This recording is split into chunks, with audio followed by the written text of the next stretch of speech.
Hello, I'm Glenda Thompson, and this is episode 70 of Patents TV. Today we are going to concentrate on our November featured solution for the classroom, and that is Snap and Read Universal, a comprehensive reading tool. It is from Don Johnston, and Ruth Zolkowski will be demonstrating and showing us how to use Snap and Read in our classroom. Let's listen up. Hi, this is Ruth Zolkowski. Today we're going to be talking about Snap and Read Universal, our next generation text reader. We're really excited about this tool. As we all know, today's classroom has gotten much more diverse, and so we have a lot of needs to support of students. And we know reading has been a very big focus. So Snap and Read is going to be the go-to tool for students and for schools to help keep their students included in the general education classroom. So I'm going to get started. One thing we know is that for students who struggle with reading, they have lots they have to read. They have to read textbooks, worksheets, websites, a whole bunch of types of materials like that. And so one of the things we focused on with Snap and Read is to make it super easy to read a wide variety of materials. You can see I just clicked right here on my Google Chrome extension, and I can turn on and off the toolbar. And I'm just going to take you through many of the different types of materials that a student can read or have read to them. This is a website, obviously, we can An have Indian read. origin engineer claims to have developed a 3D printer that can print food and pizza for astronauts on long missions. And again, we can go to lots of different websites. Another way to read is that I can just actually highlight a certain sentence and then click the speaker. He taught himself to fix watches and used the watches as textbooks to learn the rudiments of machine design. I can read quizzes. Plants and animals have structures for choose all that are possible, respiration, digestion. I can read worksheets. An energy pyramid is a diagram that shows the amount of energy available at each level of an ecosystem. I can read a Google Doc. You have read 3 texts describing Amelia Earhart. With Google Docs, a lot of our teachers are using that to actually give the prompts or the assignment, but students could actually write and then use that text, the reading, to read back and edit their papers. Many of our students are using Bookshare. This is the Bookshare web reader. Bookshare web reader does have some built-in speech. The problem is with it, you have to go to the beginning of the book. And so what we wanted to do is make it easy that you could move around the book. So here, if the class was at chapter 6, the student could choose their chapter and start right there. Throughout the spring and summer, they worked a 60-hour week. Now, we also know that not every student can use Bookshare, so we wanted to go to the world's largest digital library, and right now we believe that's the Kindle. This is Kindle Cloud Reader. You can see, again, it has its own bookshelf as well. I have on my bookshelf materials like Magic Treehouse, Hunger Games, Esperanza Rising. I have a digital textbook here, so you can have a wide variety. Again, students choose the materials they want to have read and go ahead and start reading it. We ate slices of bread for breakfast and headed to school. Now, sometimes we get to materials that aren't accessible, and these are just as important. This is a website. And think about the old days. The old days, we would ask our students would identify what they needed help with, or the teachers would think about that, and then they'd have to send those materials to get digitized or do some extra work. We think the world's shifting, and right now we're much more of an on-demand kind of society, and our students oftentimes are doing homework at night. So we wanted the students to be more in control of this, take some burden off the teachers. So we have built in an on-demand way for students to digitize any of their inaccessible text. I'm just going to come here, click at the first corner of where I want it to read. I don't have to click and drag. I just click again at the second corner, and you can see this is turning this from a picture into words. The 3 cells you will be studying in this unit are prokaryote, animal, and plant. So again, super simple, super fast. It's basically right then and there. Here's actually something that I have that you can very much tell is scanned in. And let's go ahead and just read that just so you can see this is right off of a printer. I lived in Master Hugh's family about 7 years. Okay, now that's from Edmodo. Edmodo represents kind of the genre of learning management tool. So again, I showed you this file that was delivered to me that way, but Edmodo also kind of looks like a little Facebooky, but sometimes teachers are using this to pose questions. Population question for environmental So science. again, I can have that read to me. Let's stick with inaccessible text. Go back to that. Here's a scanned textbook. That's a PDF. Again, what do I use? I just use my tool. Come in here, click, click, and read. To do her world solve, Turpin must climb. And finally, I can open up a PDF from my desktop if I wanted to. And have that read aloud as well to me. So lots of options. When a pharaoh died, he was buried in a tomb. So lots and lots of options. So again, just to summarize, Snap and Read Universal is one of those tools that really will read the widest variety of materials. Now we get to some materials such as this is the time machine, and we're going to look at that, and I'm going to read that aloud to you just so you can think about the complexity of this text. The time traveler, for so it will be convenient to speak of him, was expounding a recondite matter to us. So you can see, while I can listen and understand that, there's words in here that and if we kept going, you would see a lot of language that's really tough for our students. Now, traditionally, we can go look up those words. So recondite might be one. And when you look at it, it's a German musician. Sometimes you get better examples of things and sometimes you don't. So again, and that could be read to us, but oftentimes that doesn't really help us understand the context or what the student, really means. Oftentimes it gives them additional hard words. So he was expounding a powerful argument to present and explain systematically in detail. Again, lots of extra words for the student, and it takes them out of the context. The other choice students have had up until now is they might take this text. I'm going to copy it, and I'm going to summarize that. Paste it in there and summarize it. And you can see, here we go. And Snap and Read would read this for you. Our chairs, being his patents, embraced and caressed us rather than submitted to be sat upon, and there was that look. As you can see, that really didn't make it any easier. There's still really complex text to be read. All it did was make it, instead of like 5 sentences, brought it down to 1 sentence. So we believe that there had to be something better that would support our students and give them access to that complex text, but help them be more successful. So the next tool I'm going to show you is our dynamic text leveler. I'm just going to click on that and click on the first word that I want it to look at.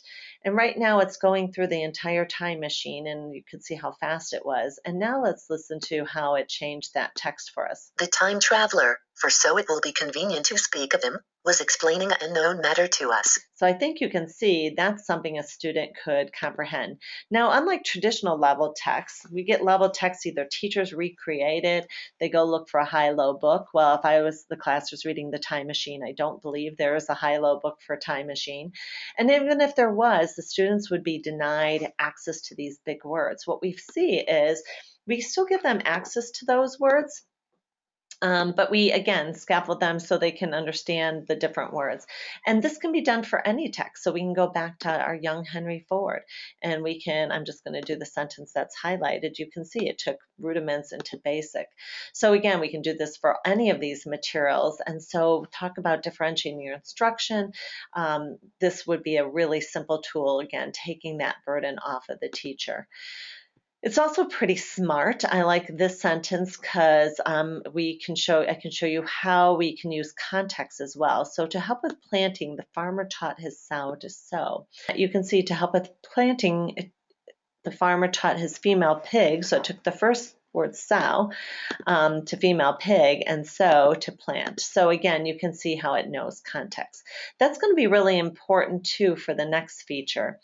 And the next feature I wanted to show you is our second language support. So what we do know is that we're seeing more and more students, obviously, with second language as one of their challenges, but we think that's actually an advantage, especially we know students have a lot of background knowledge in their primary language.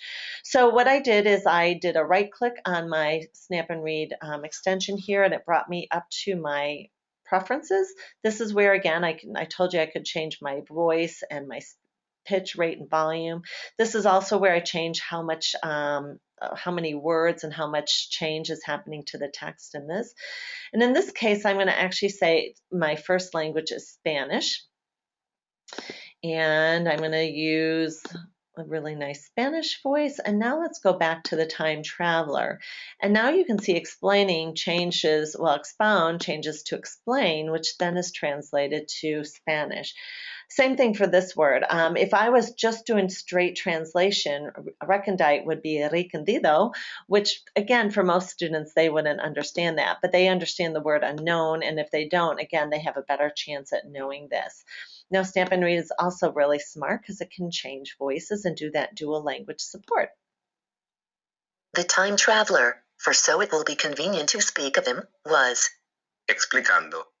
a Desconocido. matter to us. We have over 90 languages, and so one thing we know about second language learners is the top 3 supports for those students are dual language support, read aloud, and extra time. So again, with this one tool, we can support a wide range of students. Now, you might want to have additional materials translated. So once I told it that I have a different first language, you can see the translator tool appears, and I can come in here and let's just translate the sentence right here, or again, I can translate the whole text, and again, have that read. El fuego quemó vivos y el suave resplandor de las luces incandescentes en los. Okay, so again, really nice support for the student. As you can see, everything that's happening as I dynamically text level, as I change my language, is all staying within the context. So the students really want to look like all the other students, and we believe that it just helps with their overall fluency. The last feature that was just recently added is our study tools. And so I want to talk about that. And let's go ahead and bring in a PDF. I'm going to open up a file of a textbook. Let's see. And this is a great example of how we can use our study tools. So with our study tools, I just can expand this out. And let me make my text a little bit bigger. I can play around with how I want it. And you can see I've already started collecting information. One thing that we know is that oftentimes students don't know their purpose for reading. So one thing I did to get started is I went here to find the questions and I brought them in. And now I'm going to read for those purposes. So what do all living things have in common? So I'm going to find my text related to that and answer that. So we're going to come in here and all things are made of cells and highlight that. So you can see I can actually change how I indent that, and I can now go and get some additional information about cells. Let's find some of that. So again, you can see how this is right alongside of where I'm gathering information. Let's see if I wanted to highlight something. I'm just going to take something that's here just so people, well, let's go into something fun. All right, well, let's just assume that this is some good text that I want to get, and I'll highlight that. You can see, oh, I missed my S as I highlight, but you get the point. I'm going to actually come in here and put this in here. And now let's say I needed to actually write a paper about this or hand in my answers. So let's go into a blank Google Doc. And you can see I can just grab my text over and I could bring this text right back over as well. I could tell I missed my text, so let's assume that was all kind of made sense. The other thing that students are having to do when they give sources is actually put those sources in there. And so again, the students can cite their sources as easily as that. So super simple on our study tools, but really supporting your students in lots of different ways in terms of their comprehension. So last but not least, those are all the tools for your students, but you as educators and assistive technology specialists or IT or reading specialists want to be able to see what's happening with your students. So we also have a way that they can go in and monitor their work. I'm going to zoom down here to our Snap and Read Universal and show you the kind of reports that you're going to get. We know that oftentimes we need to show whether a student's been using a tool. And so this gives you that data to show whether it's being used. And again, I could go through and find, this person hasn't been using it. So I can problem solve with that person to see what it would take to get them using it, but this student has. You can see so it gives me how many words they've read and how much time they've spent reading. So again, that helps me in terms of making determination as accommodations for some of their high-stake tests. In addition, I think we're the only one that can do this for you, is show you the readability of the material the student's reading. So the darkest is the most read, so you can tell that this student clearly reads 7th grade material, but goes higher than 12th grade and as low as 1st grade. We know that we read things like emails and those types of things that are all different reading levels, but this student is definitely, if this is a 7th grade student, we'd be very excited that they're reading at their grade level and even accomplishing and reading some materials above their grade level. Same thing for this student, but if this was a 12th grader, we could see that we need to increase the rigor. If it was a 4th grader, again, we know that the student was really going above their grade level. So those are the tools to help support you with Snap and Read. It's called our Snap and Read Universal. Keep checking back. As you know, things will change, and we'll keep adding some really exciting new features. We thank Ruth for that great explanation of Snap and Read Universal.